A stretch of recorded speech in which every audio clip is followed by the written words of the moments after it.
Hi hello नमस्कार प्रेक्षकांनो, स्वागत आहे तुम्हा सगळ्यांचं आजच्या आपल्या छानशा व्हिडिओमध्ये. तर प्रेक्षकांनो, घरोघरी मातीच्या चुली ही मालिका खूप छान मनोरंजन वळणावर आलेली आहे. जो काही शर्वरीचा ड्रामा इथे चालू होता तो मात्र आता इथे संपलेला आहे आणि शर्वरीचं खरं रूप हे सगळ्यांसमोर आलेलं आहे. ते देखील तिने तिच्या तोंडूनच तिचं गुन्हा तिने कबूल केलेला आहे. तर प्रेक्षकांनो, आता जेलमध्ये शर्वरीने तिला जेलमध्ये नाही राहायचे, त्यामुळे तिने जे काही खरा प्रकार असतो तो सगळा काही इथे ऋषिकेश, सौमित्र, जानकी आणि अवंतिका यांना तिने सांगितलेलं असतं की कशा पद्धतीने ती राहुलच्या प्रेमात पडली, तिच्या नवऱ्याला तिला डिवोर्स द्यायचा असतो, हे सगळं काही तिने सत्य त्यांना सांगितलेलं असतं. तर प्रेक्षकांनो, आता येणाऱ्या एपिसोडमध्ये नेमकं काय घडणार आहे तर चला जाणून घेऊया. येणाऱ्या एपिसोडमध्ये आपल्याला असं बघायला मिळतं, सौमित्रा हा घरी आलेला असतो. आता सगळेच घरी असतात, फक्त तिथे सुमित्रा नसते.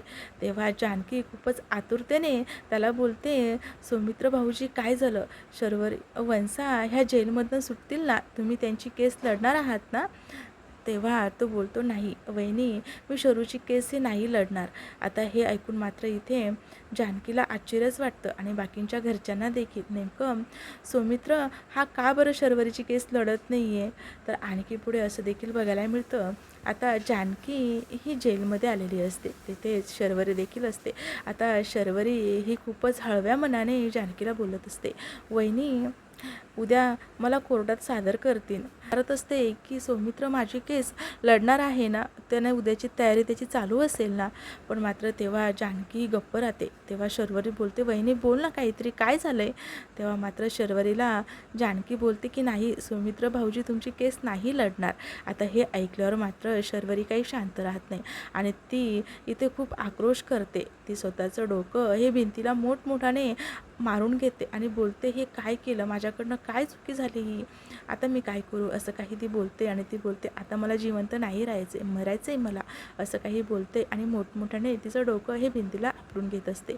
आणि तेवढ्यातच तिथे आता एक पोलिशीन आलेली असते. ती आता ती जेलचा दरवाजा खोलते. तेव्हा जानकी ही आतमध्ये जाते आणि आता शर्वरीला बोलते, वंसा सावरा स्वतःला, काय करताय तुम्ही, असं काही बोलत असते. तेव्हा मात्र इथे शर्वरी ही काही शुद्धीवर नसते. तर आणखी पुढे असं देखील बघायला मिळतं, आता जानकी शर्वरीला कसं बसं सावरून ही आता घरी आलेली असते. तेव्हा घरी जानकी ही सुमित्राला तिच्या हाताने जेवण चारत असते. तेव्हा सुमित्रा जानकीला बोलते, जानकी माझ्या शरूला आणशील ना गं घरी. तेव्हा जानकी हे देखील आता सुमित्राकडे स्माईल करत बोलत असते, हो आई, मी वंसांना घरी घेऊन येते, मी तुम्हाला शब्द देते, मी त्यांना घरी आणेल. असं काही प्रेक्षकांनो, आता इथे रणदिवे कुटुंबावर मोठा काही संकटाचा डोंगर कोसळलेला आहे. आता या सगळ्यामधनं शर्वरी ही कशी बाहेर येईल हे पुढे पाहणं खूपच उत्सुकतेचे आहे. अशाच नवनवीन अपडेट जाणून घेण्यासाठी आपल्या चॅनलला मात्र नक्की सबस्क्राईब करा. भेटूया छानशा पुढच्या एपिसोडमध्ये.